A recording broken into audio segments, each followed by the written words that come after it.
this month's episode of the Book Reports podcast. Kansas, The Last Date. The Sandlot.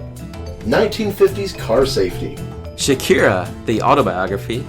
Recipes for cannibals. And much, much more.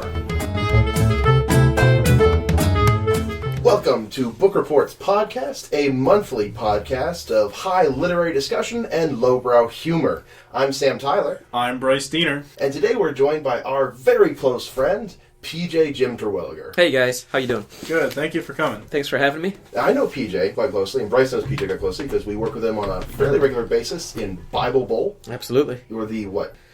National director national whatever may come. Coordinator of all things Wesleyan Bible Bowl, such as they may be. Fantastic. I thought you said such as a baby, not such as they may be. Such as a baby. So if the baby appears and wants to quiz, that's right. PJ's on it. Yeah, we've been changing the age somewhat, downgrading it a little bit. Just a way to get more people participating. That's good. Yeah, I feel there's not enough Bible knowledge among infants. That's right. been lacking. We look at the deficiencies that we have in our culture. That's why you're the national director and we're not. You got to think outside the box sometimes, you know.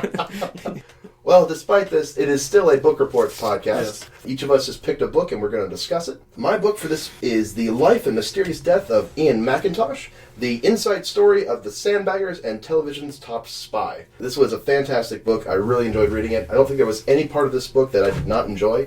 Ian Mackintosh is probably best known as the writer and creator of the British TV show The Sandbaggers, which is the greatest and most accurate spy television series of all time. After Get Smart. After Get Smart. Well,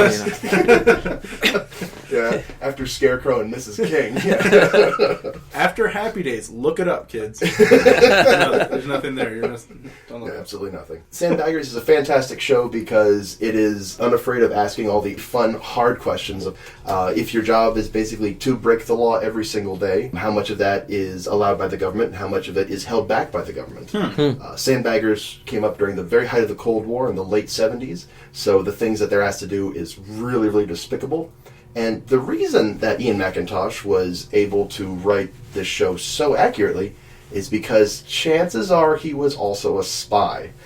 Ian Mackintosh... Chances are. Well, yeah, that's the thing. So it's not confirmed? Well, in Great Britain, they have a much higher amount of secrecy about their secret services than America does. You know, we have Freedom of Information Acts. Over there, they have official secret acts, which means you don't talk about this. So you can't write a book when you're done with all the exciting things you did. Well, some of the guys did, but they're very, very careful about leaving certain things out. I read one really good book about a man who worked on the Top Secret Ultra program, which was where they were able to listen in on what the Nazis were saying to each other during World War II. Okay. Yeah. And in the introduction of his book, he says, "Now my memory is kind of hazy about some of these details, so if I get anything wrong, well, that's just what happened." You know? It's the equivalent of a disclamer. Exactly. That was a great right. British accent, by the way. I'm from London. I thought the Queen was part of my podcast. The reason that we think Ian Mackintosh was probably a spy is that he was in the British Navy for about 5 years, and during that time he was never posted where he was supposed to be. His father-in-law, who was higher up in the British Navy than he was unable to find out where he was at any given time. He also has a very high award called the MBE, the Member of the British Empire, and nobody knows why he has that. Just know he has one. Aren't all Britons members of the British Empire? Yeah, but now it's ratified. Oh, okay, it's ratified. Done now. Yeah. Okay. This is a very interesting book also because it talks about his disappearance. Ian Mackintosh disappeared in a plane with his girlfriend and his best friend after being sighted at an abandoned U.S. Air Force airfield in Alaska, and he disappeared in the waters between America and Russia, where there was kind of a nice little triangle of an area where nobody had any radar pointed. There are a whole bunch of discrepancies and weird things that just don't quite add up for his story. Rescuers that are early on the scene, some of them say, yeah, the waters were really choppy, so if the plane had gone down here, we would never be able to find it. And people who were at the scene before those guys say, no, it was completely clear and nobody should have crashed at all. There are all these weird discrepancy stuff. And this book was pretty much all about who Ian Mackintosh is and how whoever he might have been affected his writing of a spy show. Interesting. It was a very good book. I really, really enjoyed it. Interesting. I remember you telling me before there was a book or also was a TV show about, I guess, spy work, but it's all the paperwork. Was that a book? Pretty much, yeah. That is the That's a Sandbaggers. that's a show. That's the show. Almost all the Sandbaggers takes place in one office. I mean, you still see the agents on their jobs, but only because it's important to see what's actually going on in the field, so you can then be extra tense about the decisions they're making back home. Okay.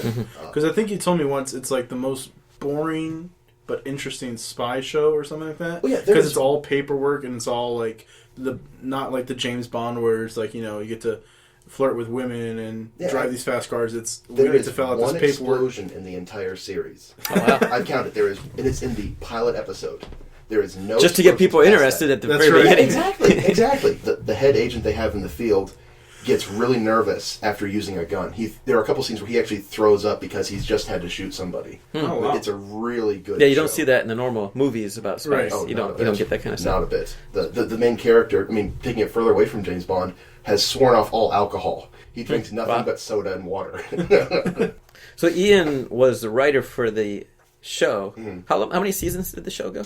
It had 3 seasons. 3 seasons? Wow. About 7 episodes apiece. Actually, British, it's series. Yeah, they I do suppose. series, yeah. Right. He actually disappeared before they were able to finish filming on the 2nd season, but because he wrote the 2nd season and 3rd season at the same time, they were able to just shoot right through with just a couple people they brought in to finish off the scripts. Now I'm curious too about who the author of this book is. Oh yeah, because I don't think it can be Ian Mackintosh if he's talking about the disappearance of I'm it. looking at the author's picture right now, and it does look a lot like Ian Mackintosh with a fake mustache. Oh, my god! Oh my goodness! And an eye patch. And an eye patch. Somebody blackened out his teeth and added devil horns to his picture. Robert G. Folsom is the author. Okay. Former reporter and editor. Over 30 years' experience on daily newspapers and a freelance writer on intelligence, counterintelligence, and law enforcement. So he might know something about this. Oh, just some Yahoo. From what I understand correctly, probably not much access to records from the actual... No, but he did talk to Ian Mackintosh's brother and talked to a whole bunch of different people, and people have given interviews. He talked to the actors of the show. Okay. All that kind of stuff is in here. So how autobiographical do they think the show is?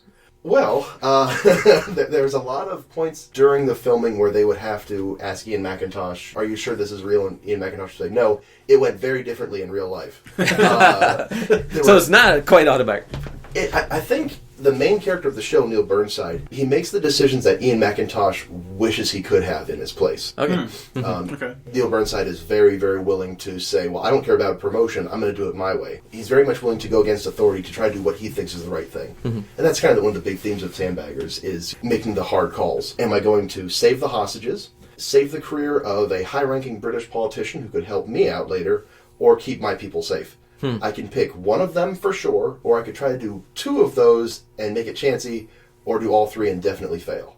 But I do want to get some sleep tonight. Right. You know. So it's a show about moral choices. Oh, absolutely. And what's kind of your values, more than anything else. Well, I think that's the autobiographical part. Is Ian Mackintosh's knowledge of how awful everything really is, because there is no glamour.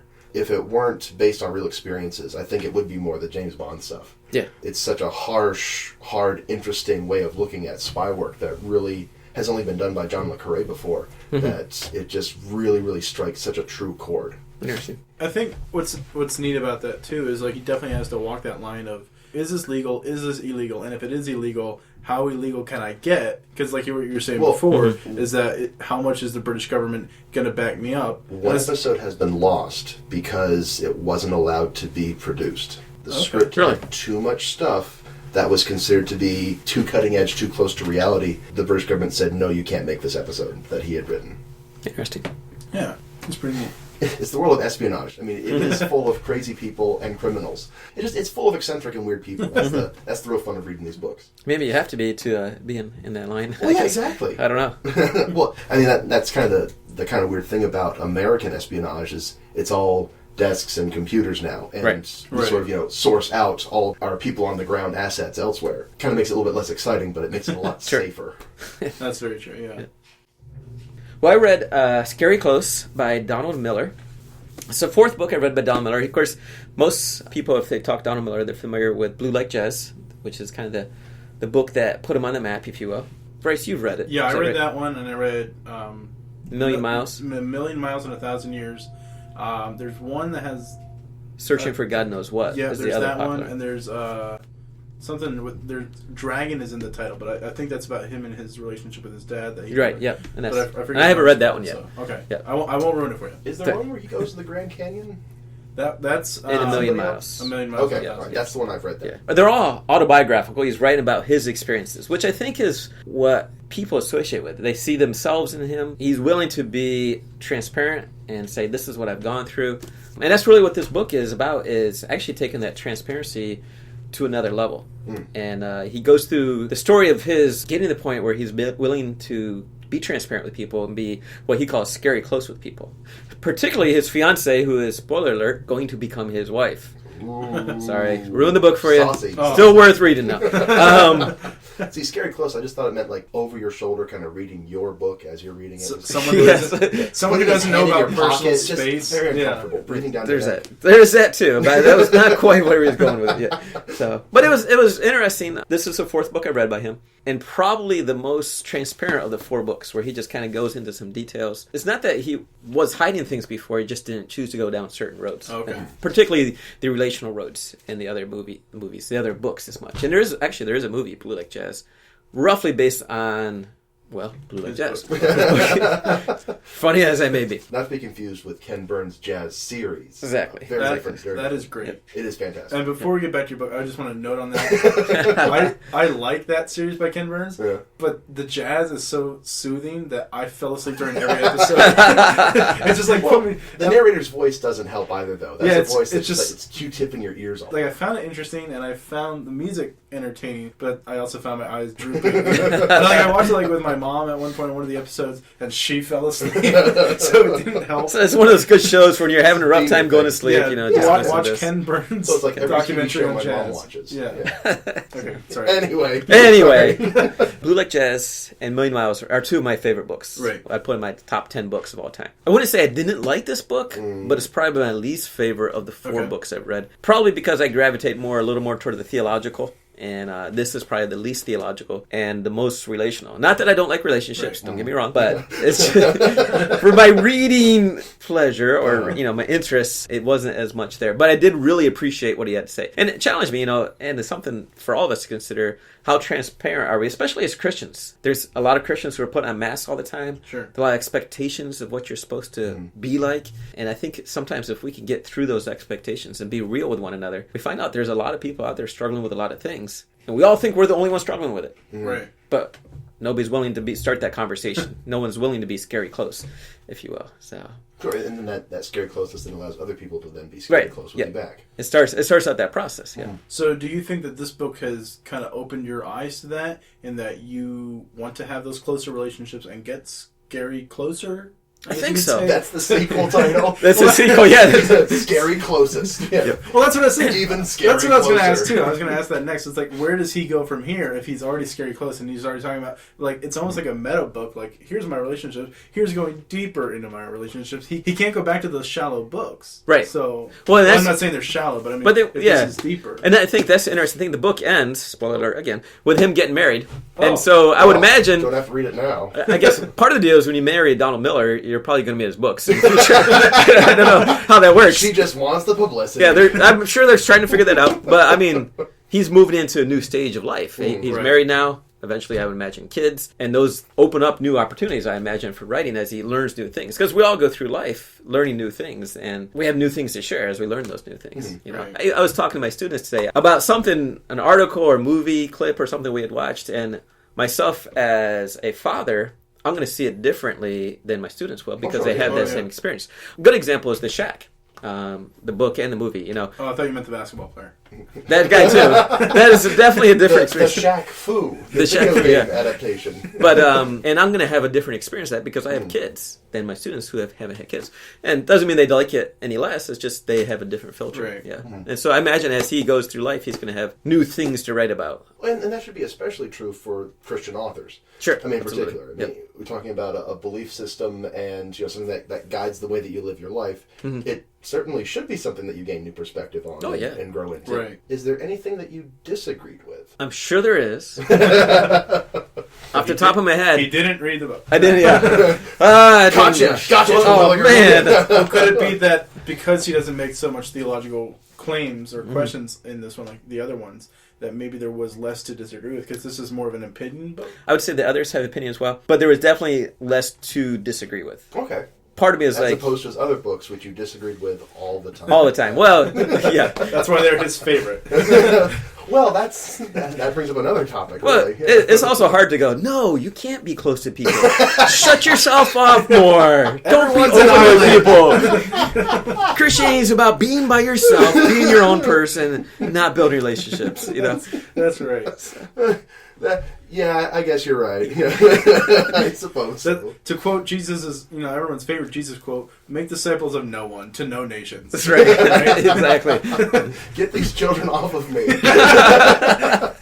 Come on, guys. Peter, James, John. You put in a hedge around me. Too many people. I agreed with him, and I can't think of anything specific. I think each of us sometimes goes about it different ways. We have different issues to work through. Okay. He had some issues that he had to work through, identity issues. I might not have the same identity issues he has, but still the model that we need to work through those so we can have relationships with people, I think, still applies. And also, I guess, along with different issues, there's also different methods that we are comfortable with or that will work with us when it comes to getting close to people, too. Mm-hmm. Not necessarily love languages, but just there are certain things that will really make me uncomfortable as opposed to help me to open up closer with other people. Yeah. I think there's the general principles apply to all of us, but how we get there sometimes may be a little specific, a little different. That's right. And I guess that is one thing that kind of seems to come up in his books is the journey that he has gone through. I mean, autobiographical, it kind of has to, but he does talk about the process he has gone through in the books. And it helps people to go through the process themselves. Right. Yeah. It was worth reading. I'd recommend it, along with the rest of his books as well. Like you said, this is not your favorite. What one would you say is you'll recommend to other people more? Probably, I don't know, tie between Blue Like Jazz and Million Miles. I like Million Miles a lot. It probably challenged me the most in my living, but it makes more sense having read Blue Like Jazz before Million Miles, because Million Miles is the journey where they went through making Blue Like Jazz into a movie. Right. And some of the things he went through. And so a movie about Blue Like Jazz is a movie about him. But he kind of found out his life was a little too boring to make into a movie. And, how do you spice up my life to make it worth making a movie about? And a secret agent for England. Exactly. He needs a little more of that. There you go. But I think back in the 80s or 90s, they did this on the Today Show. Everybody has something interesting about their life. Everybody has some story. When you dig far enough, that they have a pretty cool story that they could tell. You just got to find out what that story is. And I think that's part of what he's about. You have to wade through so many slideshows. Exactly. Uncle You have to Harold get through a lot. But we all have a story to tell. Yeah. That would be an interesting book if, like, a journalist or someone went around to just random people and spent the time dug deep enough to find their most interesting story. Well, that's something that I've been struck with. As you get older, people pass away in your life. Is whenever somebody passes away, the number of stories that are gone forever. Oh, yeah. I almost feel like if you're going to die, the requirement is to write a book first. so that those stories can be held. Because, when my dad passed away, a lot of stories from him were gone forever. Stories that he would tell us about he had with his parents. And then, when my grandparents passed away, just stories are lost all the time. One of the neat things about Donald Miller is he's writing this story. Yeah. And not as much will be lost. I believe it's the Zulu of Africa. They have two different words for how you've died. There's the first death where you personally die and you're buried in the ground. Sure. And then everyone who's still around, your children, your friends, any relatives who might still be around who have, remember that time that he did this, remember that legacy. When Sam fell in the well or something like that. I'm not baby Jessica. Those people pass away. That's when you finally die. Sure. But I think, like you were saying... Finally. And they have two different words for that. I couldn't remember. The first one is lion attack, and the second... Other lion attack. The secondary lion attack. Yeah, the lion comes back.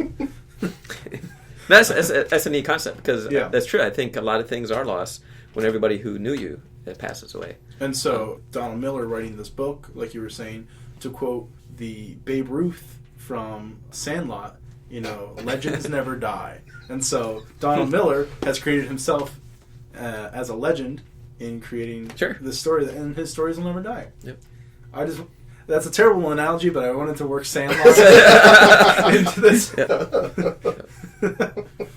Yeah. The Sandlot. I've heard that was that director's directorial debut. Like, you know how, everyone's like, oh, Steven Spielberg's a very good director. Right. His first movie, no one can really name. It was kind of a flop. Sugarland Express. Is it? What? I think it was. Steel Magnolias. No, I don't know. But like most Runaway Bride. Steven Spielberg.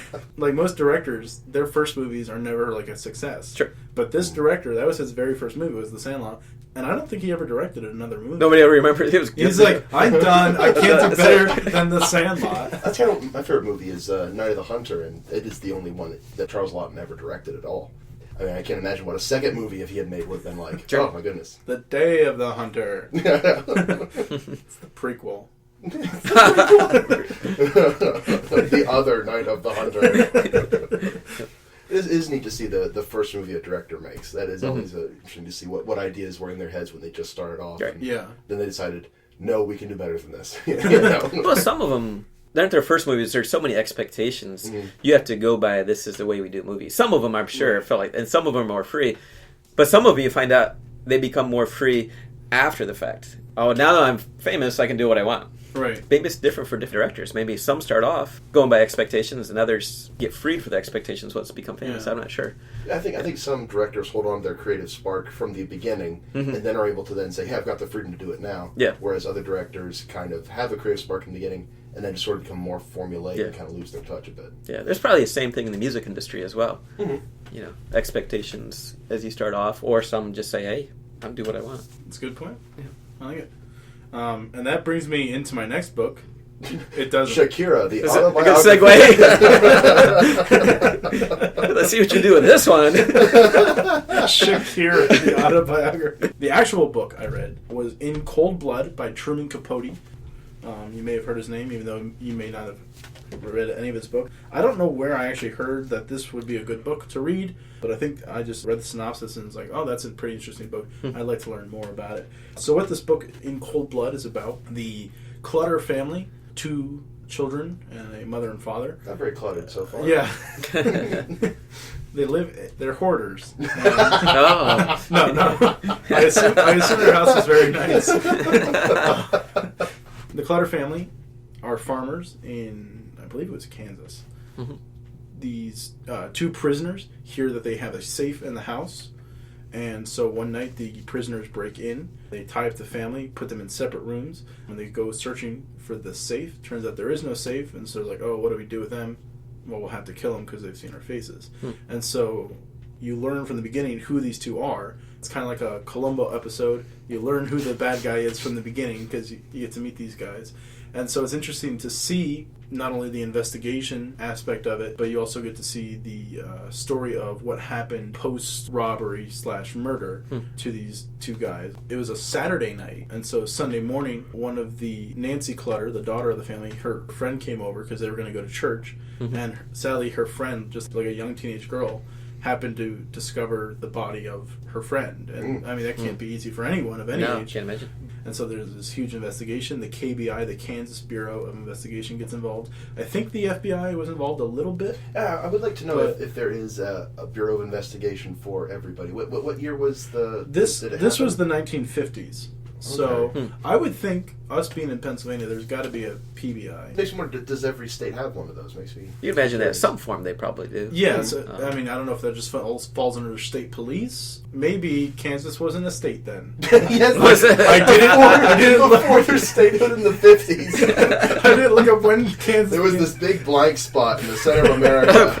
we just didn't have it all together. Alaska and Hawaii had already become states, but Kansas was on the fence. State is Kansas. You got the invasion of Kansas, the last state to fall. They really held off the Civil War so long. That's why it's a flyover state, because you're not allowed in. Just tight borders.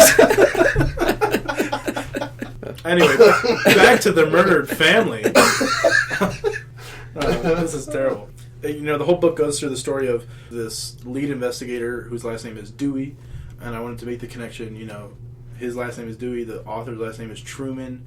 If you look at Truman versus Dewey in the presidential debate, is there any connection there? No. Probably. I was waiting for that one. There's not. Stop asking. But the way that these two guys get found out is a third prisoner who had originally told them, hey, I heard this guy has a safe, thinks that there's a reward for these guys on the loose if they get caught. So he tells the warden goes, finds Dewey, and these guys, you know... So it was a setup from the beginning. Yeah, mastermind. All the time he was trying to make himself look good. Well, the funny thing about that was this the 8th person that, he told about that. That's right. Finally got it. Hey, I hear this guy has a huge safe. You can walk right into it. I'm a prisoner. This is what I sound like in the 50s in Kansas. And I'm the Queen of England. You know, the guy actually did end up getting the reward because he... While in prison? While in prison, and he was able to use that money to post bail. So he got out of prison because he ratted on his friends. It was definitely a setup. Brilliant escape So if there's plan. any prisoners listening... and I thought the Shawshank Redemption was good. Wow, what an escape. He ended up back in jail. Well, He made his own life choices. he had a fresh slate, and he decided to ruin it. So I'd like to just take this time to tell all the listeners I do not have a safe in my house. Please do not. Nor do I.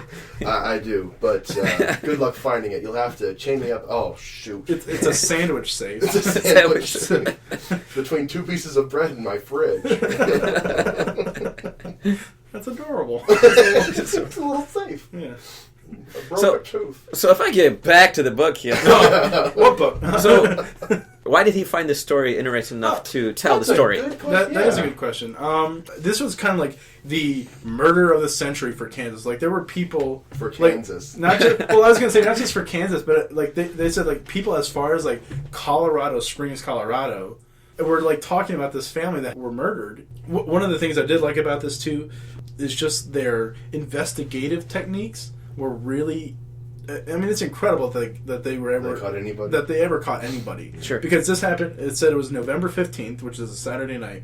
Mm-hmm. Sunday morning, like after church, these guys who were friends of Mr. Clutter show up with the police's permission to empty out all the blood-stained furniture, all the blood-stained clothing, like clean the house, take all this stuff out, and burn it. Like a chapter later, Mr. Dewey, the KBI guy, is like scratching his head like, where can we get clues? It's like, why don't you check the burning pile of evidence? One of the only clues that were left in there, Mr. Clutter was put on a cardboard box after his throat was cut, and then he was put on the box, and then he was shot. And one of the killers stepped on the box, left a bloody footprint that they didn't see. It was either a bloody footprint or a dusty footprint. Mm-hmm. And when they were taking photos, they didn't see it. But when they developed the film, they're like, hey, that's a shoe print.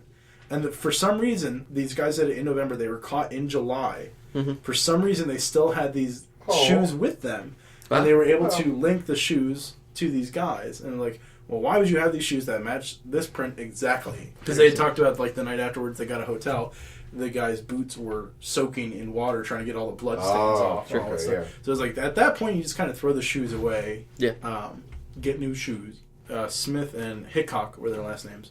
They managed to go all the way down to Mexico, came back, I guess went to Florida, and then came back to Kansas. Why did they go back from Mexico? So they ran out of money. They stole like a few things from the Clutter house, like the son's radio, a pair of nice binoculars, a few other knickknacks. Took what they could find. Yeah. I think they only got, in total, maybe about $50. This book ends with these two gentlemen actually hanging on the gallows. These guys actually committed, like, petty little larcenies and just, like, petty little misdemeanors, like robbing things in order to... stay ahead of the law. Yeah, and they stole a lot of cars, they stole food, trouble. Like, there was one guy, just an old grandpa, who was like, I pick up any hitchhikers who are on the road. He picked up these two guys. They were about to like put the rope around his neck when he saw another hitchhiker on the road. My goodness! In the words of Dumb and Dumber, let's pick him up. See, I was going to say, what a stupid thing to pick up all hitchhikers. It worked out really well for him. Yeah. He lived. Yeah. Oh my goodness! And it's like he picked up this third hitchhiker, and the guys are like, "Well, I guess we can't kill them both for whatever reason." So the guy got to live. Oh my goodness! Just a thought here, just in my mind. put the rope around his neck. I'm assuming he was driving. So, yeah, I don't think they were going to think that through. I'm not sure. Did he kill somebody while they're driving the car? It's just a... I don't know. The brakes. Wait a second, George. Let me put my seatbelt on before you kill me. Okay? Just in case something goes wrong. Excuse me, sir. Does this have airbags by any chance? Okay. In the 1950s? I'm not sure. Oh, look. We're driving between the fields of marshmallows in case we careen. Because these are also the same guys that went all the way to Mexico and decided to come back to Kansas after committing a crime. I don't know why. Like, there's 49 other states they could have gone to, and they picked the 50th state. Kansas. Come back. Yeah, the book ends with Kansas saying, "Hey, the most crimes and the most heinous crimes were done in Kansas. Bring them back here." So Kansas got the right to hang these gentlemen, and it really just showed the interesting part of the judicial system too, because they had 4 different execution dates. They made the 4th one. Presumably. Yeah. But this day was coming up, their execution date, and they were able to get another court date reset to go back into court and say, we didn't get a fair trial because we were taken back to the town where... Oh, prejudicial jury. Yeah. So they set the date back to another execution date. They kept pushing it back until finally Kansas was like, you guys are going to die on this night. So they never confessed or anything? No, they actually did. Pretty incredible. When they finally caught the 2 guys, they separated them into 2 separate interrogation rooms. Sure. The one guy completely confessed right away. They wrote it down, he signed it, and then the other guy, it took him some time. And so as they're driving back to Kansas, they start talking about the case with like, so did you really do this? Like, start giving clues, trying to edge the guy on. Because the other guy says that you shot them all. He's like, wait a minute. He shot 2 of them. Okay? I'm not the one. And so he starts spilling his beans for the entire trip. Last time you ride with Matlock in the car. One more thing. Wait, is that Matlock? No, that's Columbo. This is Dick Van Dyke.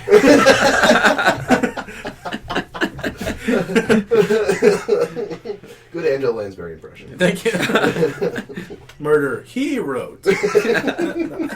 He ends up spilling the beans, and so he writes his own confessional. Eventually, he changes his story, and it says, the other guy's mother to have a peace of mind. I actually shot all 4 of them. Oh. He didn't really do anything other than tie him up. But they were both tried as... accessories. In first-degree murder. So they were both hung on the same night, and Kansas said, you have 2 hours to hang these guys. And so the first guy was at 12:30. They finally were able to drop him, and they said it took 12 minutes. Oh, so their necks didn't break. The other guy, I don't know, maybe a few minutes or something like that. So it's interesting that in this book, it's very detailed in a way that Truman Capote, I think, almost takes whatever you call it. He just starts making up facts. I don't want to say he makes up facts, but he adds to the book. Embellishes. Yeah. Embellishes. Sure. Yeah, there you go. Like authors. Lies. He takes an author's writing and just adding details. Because he's like, when we were talking about Nancy... So he was interviewing people then? He did interview all these people, I'm pretty sure. Did he interview the 2 murderers?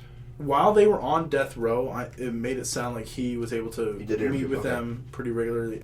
This is a book that's got a pretty grisly subject matter. Yeah. In what way would you say you enjoyed it? That's what I mean? Yeah, that's a good question. Like, I have trouble reading true crime. Right. On the one hand, because I really do find it interesting, and it is fun to read about. I've got one book that's Cannibal Killers, and it's all about people who have killed other people and eaten them. And it's one of those books like, that's going to be fun to read. There's sometime. great recipes in there. I give this guy 2 stars. Yeah. I think this is my first true crime book. So I think just the fact that I happened upon it was the only reason that I actually read it. But I will say this, it made me terrified because the Clutter family was just a regular Joe Schmo, and just because of a rumor, 2 random guys who weren't even involved in their lives, they heard about this rumor about this family, and they died because of that rumor. Yeah, I mean, that's what scared me. It's like, well, I'm reading this before bed every night, just a few pages, and then I'm laying in bed. It's like, oh man, lock the door. We don't have Mom, a leave us safe. we don't have a safe, but people. Tell them everybody there's no safe there. They don't even have to find the safe. Because it was new to me, a new genre for me. I think I enjoyed that. just a different way of writing. Okay. There were a couple parts of the book I didn't like because he's so detailed. There were a few points like Hickok carried this letter around from his father all these years, and here it is in its entirety. And it's like 3 pages long. Oh my goodness. Just like, son, I hope your toe fungus clears up real soon. Aunt Sally says the petunias are coming in great this year. What's Truman Capote like? Truman's really nice. But for the most part, I thought it was an interesting book. I think it was worth reading. Okay. B plus. B plus. B plus. Nice try, Truman. Now, one question: how much does it deal with kind of the more moral, existential type issues with that? Or was it pretty much just kind of more of a reporting? I think it was more stating the facts. Okay. I don't think they really talked about there was one point that a priest came and talked to the one guy and tried to get him. He's like, you're going to die. Have you thought about the afterlife? He's like, I've thought about it enough.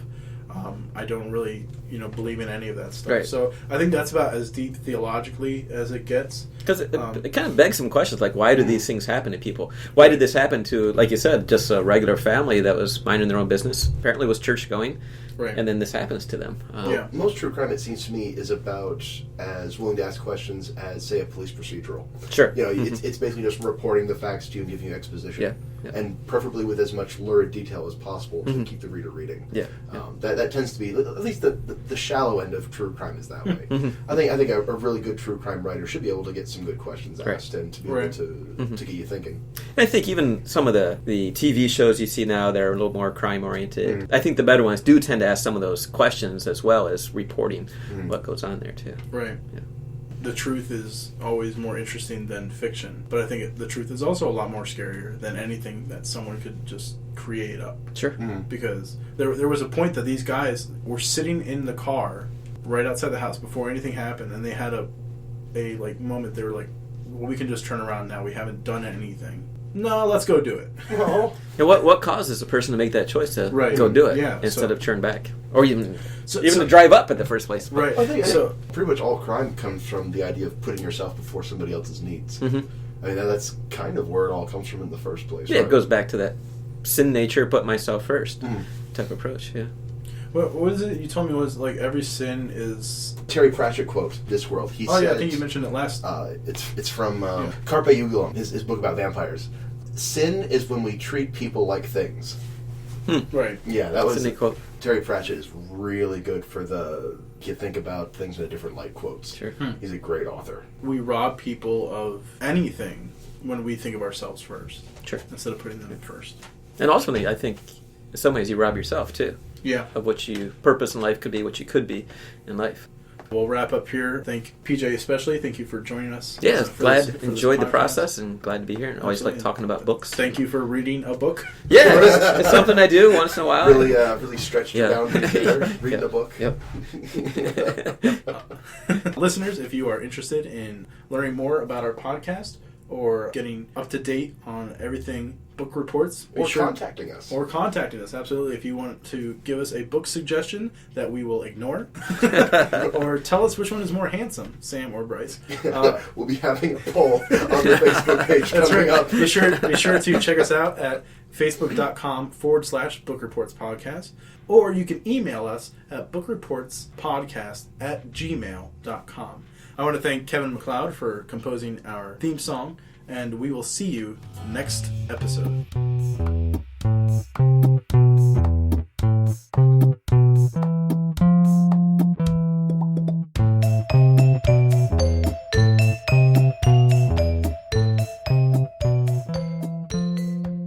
So I want to get probably another 10 minutes out of this book, I guess would probably be good. What do you want to... What question would you like me to ask, since we're going to be editing this out? How do you manage to attract so many women? I don't know. Sorry.